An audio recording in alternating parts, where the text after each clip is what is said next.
ចឹងឯងគឺមានតែធ្វើស្រែមិន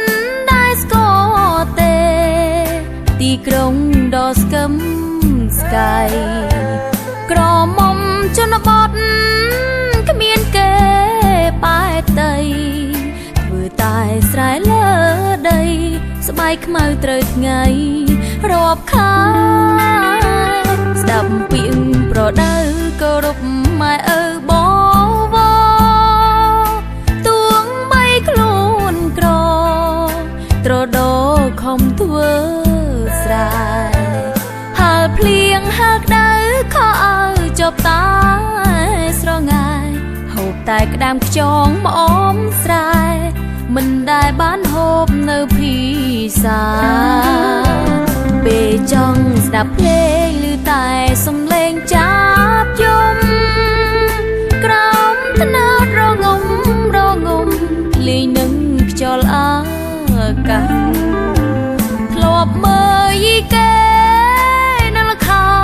នបាសាំងកំឡោះក្រមុំមនុស្សចា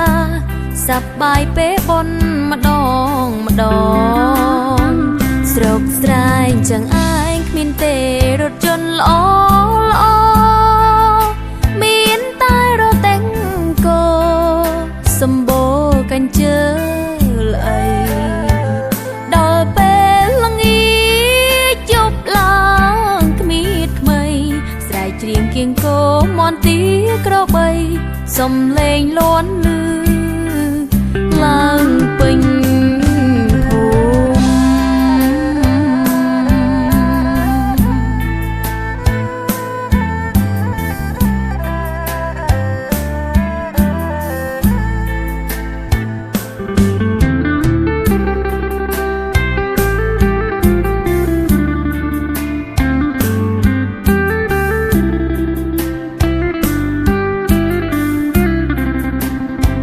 ស្រុកស្រែងចឹងឯងគ្មានទេរថយន្តល្អ